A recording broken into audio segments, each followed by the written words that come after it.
And dear motherfucking ICE. The motherfucking airport trying to hand me some water. Nigga, I don't want none of your motherfucking water. You in here getting paid 100 and some thousand motherfucking dollars a year just to pass out water. Nigga, go run to the motherfucking store.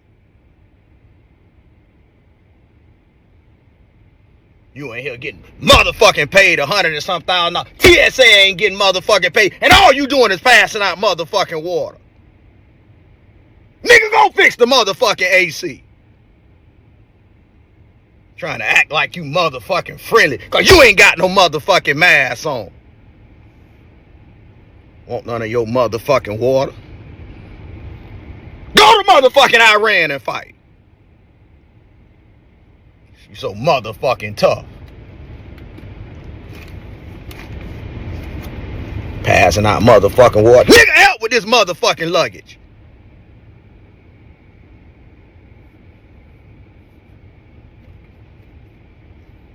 Hand me some motherfucking water. Oh man! Oh, so if they don't wear masks, now they just being nice because you can't win for losing with these Democrats, man. Because this right here, this is where it starts to get interesting. You see the emotion, you hear the frustration, but listen past the yelling for a second. He's not really mad about the water. He's mad about what the water represents, right? Because somewhere in his mind, something doesn't add up. You got one group getting paid. You got another group not getting paid. But the people in charge, silent. However, he doesn't understand that this is coming from the Democrats. And what happens when something don't make sense? People don't go to the source anymore. That's not what they do.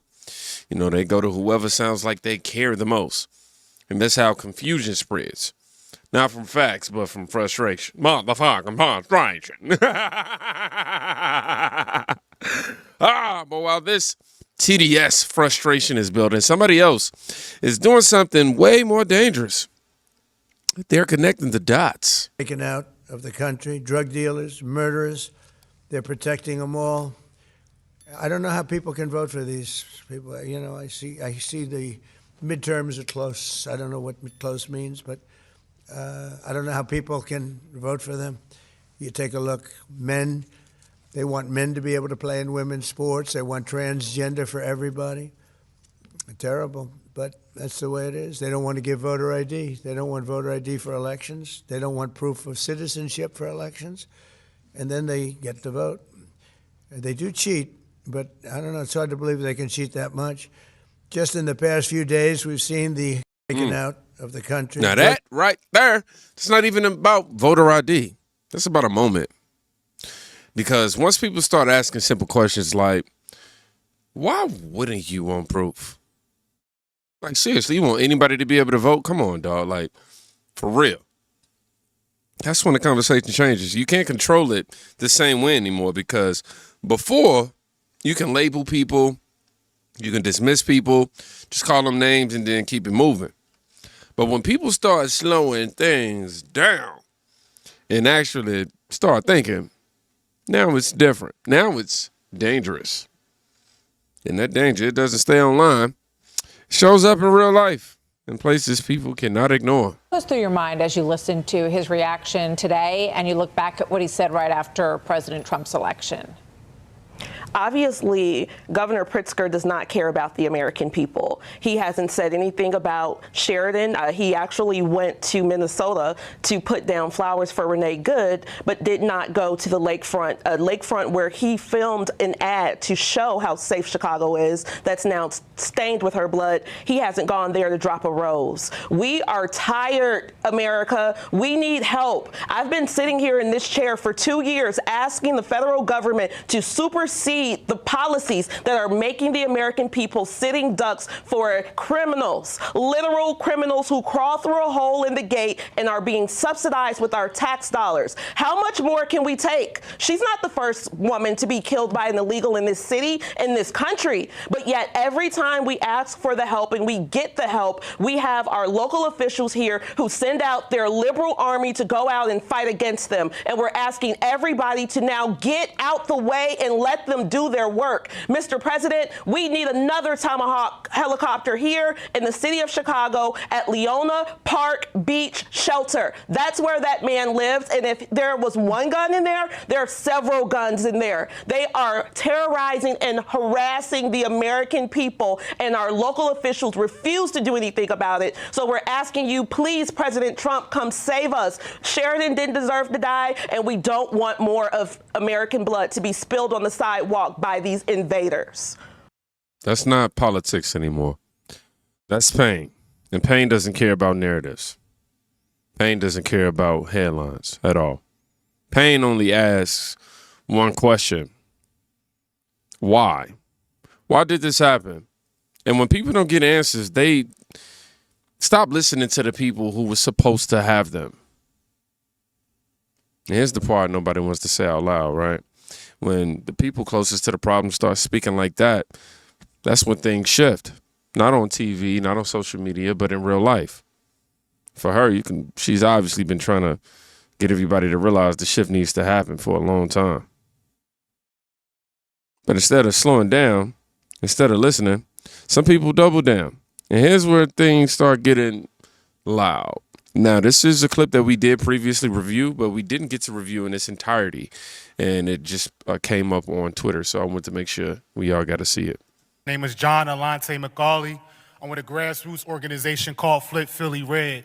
We're here to offer you something different because you've been voting Democrat for the mayor's office for the past 70 years. In regards to bill number 250330, or what's part of the Safe Healthy Homes Act, I would like to ask Philadelphia, are you tired of voting Democrat yet? This is what communism looks like.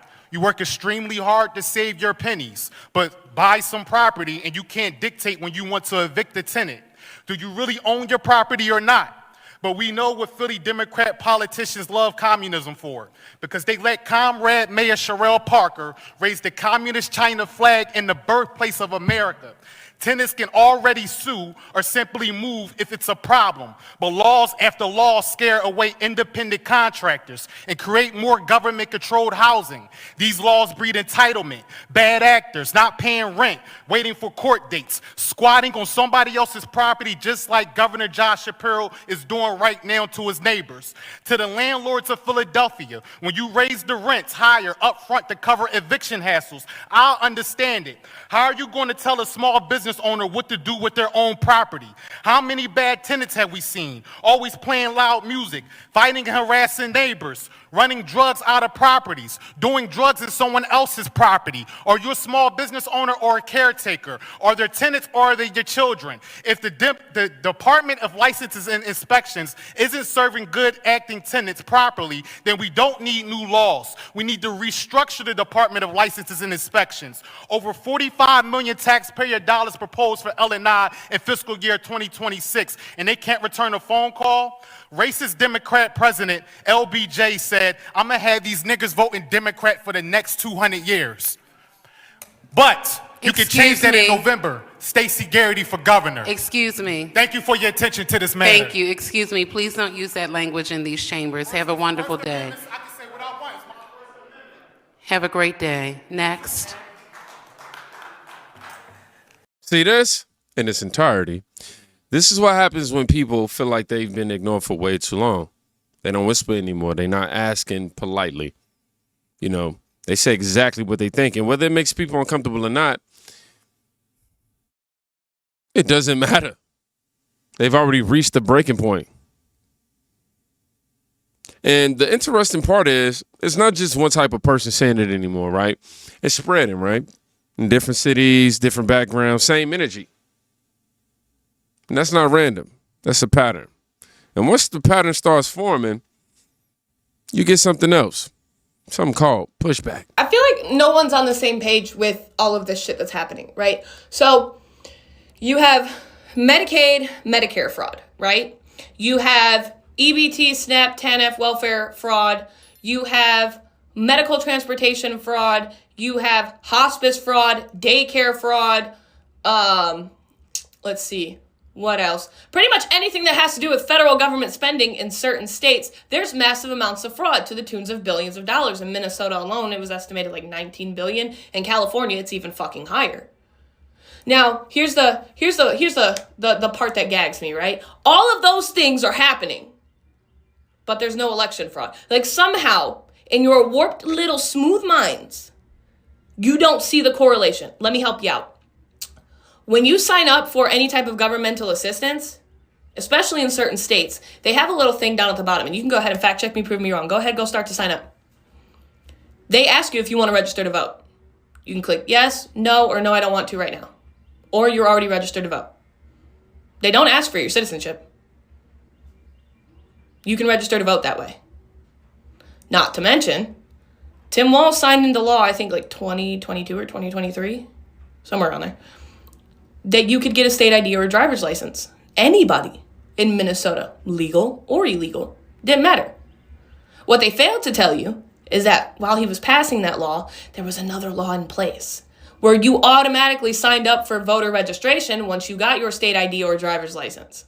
What these Democrats don't realize when they're telling on themselves yet again, this state ID, this driver's license, we can't use it because you have to verify your citizenship. If you've already given your birth certificate, if you've already given your social security card or number, you're fine because you are an American citizen. The people that it's disenfranchising are the people who took advantage of shit like Tim Walz was doing in Minnesota where anybody could get an ID. If it wasn't detrimental to Democrats, they wouldn't have made it illegal in California to show your voter ID.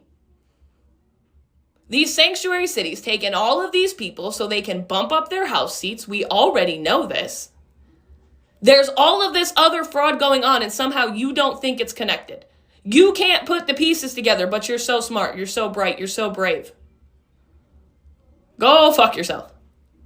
I hope the Save Act gets passed, and for the people that are disenfranchised, if you're too dumb to figure out how to go register to vote, maybe you shouldn't be voting.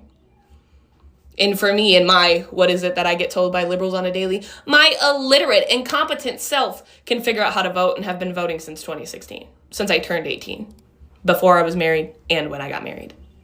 So. Now, this right here, this is where the conversation flips, because now it's not just frustration, it's contradiction. You're dumb, but somehow you're voting. You don't understand anything, but somehow you're showing up. At some point, that just stops making sense, right? It don't make sense altogether.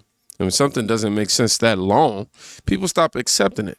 Not all at once. I tell y'all that all the time. It starts slowly, quietly, but, then all at once. Then it's like, boom. But while all this is happening, there's something else happening at home. Absolutely. You support ICE and Trump. Absolutely. Joseph Dwayne Bishop, you support ICE and Trump. Yes, you support ICE and Trump. Why? Joseph Bishop, my father. Whose house do you live My in? father. Whose house do you live My in? mother. Where have you lived your entire life? My mother. Well, your child. Your child.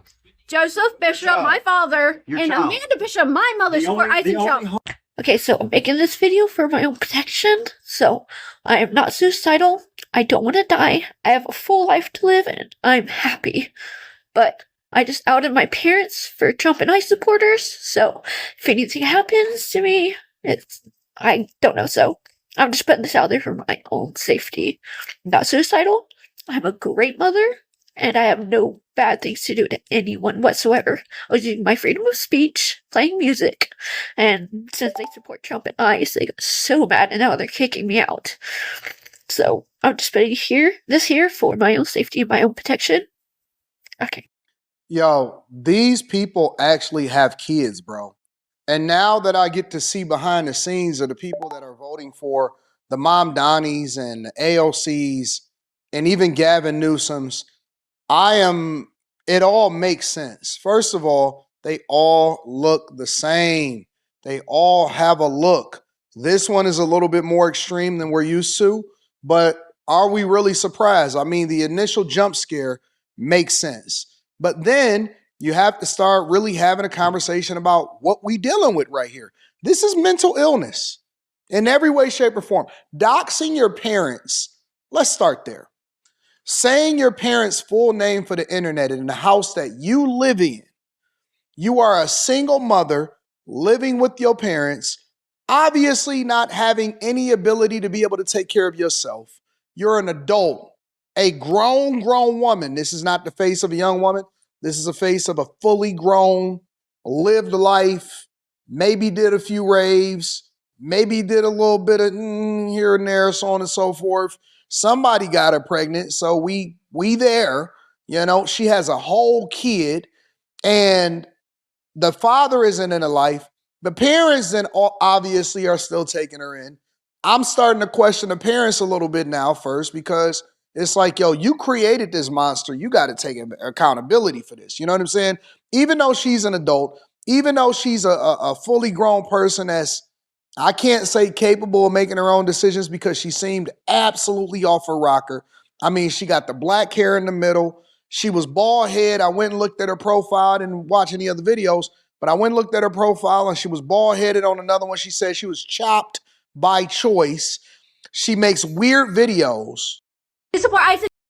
Wow. So this one right here, it hits different, because now it's not about politics anymore. It's about what happens when politics replaces reality, when disagreement turns into exposure, when family turns into enemies, when attention becomes more important than accountability. And you notice something, she keeps repeating the same thing over and over, almost like she's trying to convince the camera more than she's telling the truth. And she's just so intellectually dishonest. Oh, they're kicking me out. They're just so mad that I'm... And that's what happens when everything becomes performative, because people stop living real life and start living for reactions. Now step back. Don't look at these clips individually. You want to look at them, you know, like a pattern. You got frustration, you got questions, you got pain, you got pushback, contradictions, and then collapse at the personal level. Different voices, different tones, different situations, but all pointing at the same thing. Something isn't adding up anymore. And when enough people feel that, it doesn't matter how strong the narrative is, it starts to crack. Not because someone told them it was wrong, but because they felt it was. And once people start trusting what they're seeing over what they're being told, that's when everything changes, y'all. Not loud, not all at once, as I said, but permanently, for sure. So, if you made it to the end of this video, I want you to write something not adding up. All right? Y'all be safe. Go check on somebody today. You can quite literally be saving their life. Peace.